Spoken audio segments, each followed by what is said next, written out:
Hi, Popař here. Thanks for clicking on my video.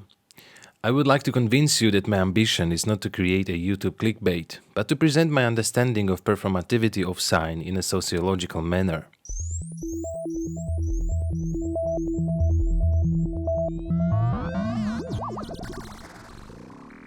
I am aware that to use such a title for my video is rather self-esteemed, but please take it as a reference to Kuhn's groundbreaking work on scientific revolutions.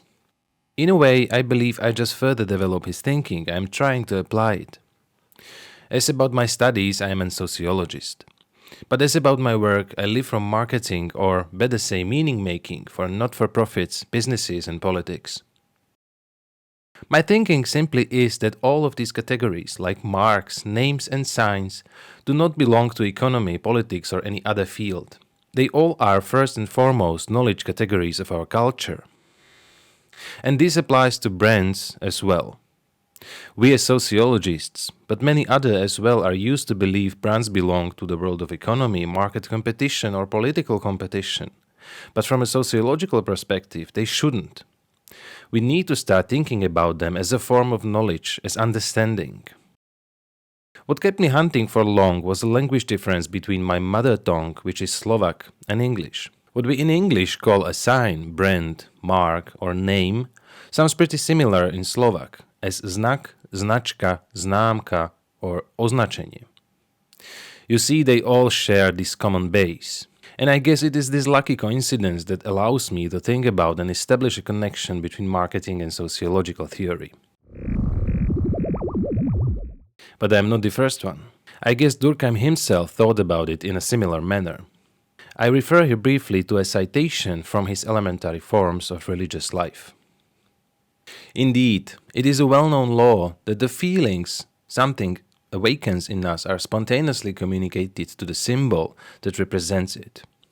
For us, black is the sign of mourning and so suggests sad thoughts. This transfer of feelings simply occurs because the idea of the thing and the idea of its symbol are closely connected in our minds. As a result, the emotions provoked by one are contagiously extended to the other. But this contagion, which happens in all cases to some degree, is much more complete and marked when the symbol is something simple, specific, and easily imagined. The thing itself is difficult to grasp mentally in all its dimensions, parts, and complexity.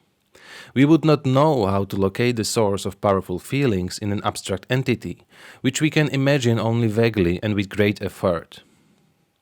We can comprehend those feelings only in relation to a concrete object whose reality is vividly striking. If the thing itself does not fulfill this condition, it cannot serve as a point of attachment of our feelings, even if it aroused them in the first place. So the sign takes the place of the object, and the emotion it arouses are attached to that sign. The sign is loved, feared, and respected. The sign is the object of gratitude and sacrifice. The soldier who dies for his flag dies for his country, but in his mind the flag comes first. It can even prompt action directly. The country will not be lost if a solitary flag remains in the hands of the enemy, and yet the soldier gets himself killed trying to recapture it.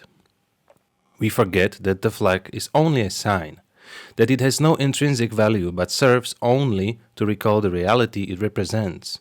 We treat it as if it were that reality. Well, how great were Durkheim's thoughts? Okay then. I say what I say based on my studies of academic texts and my experience in marketing and media business I have been working in since 2005. The point is that I simply do not see any big difference between political marketing, marketing in business and marketing of non-profits. They all share a common background, and the only real prerequisite for branding them is that their brands, signs or names need to be understood as objects. We need to believe there is something out there that is simply true and can be grasped by our understanding as outside of our own subjectivity.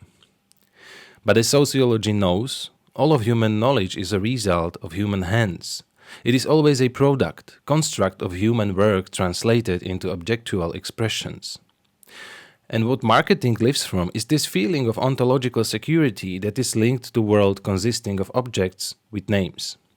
is the feeling that the surrounding world has a relatively constant and consistent meaning. So how is this feeling of security created? For all those you who are familiar with sociological theory, marketing, semiotics or cultural or symbolic anthropology, I wish to claim that my thoughts are very inspired by the strong program in cultural sociology and mainly by Jeff Alexander. But they are also inspired by the structure of scientific revolutions by Thomas Kuhn, obviously, the social construction of reality by Peter Berger and Thomas Luckman, by phenomenological sociology, cognitive sociology of Eviatar Zerubbabel, and the theory of cultural branding by Douglas Holt. Of course, there are many other great fields of thought I would have to mention, but the list would be so long that I am even not able to summarize them myself.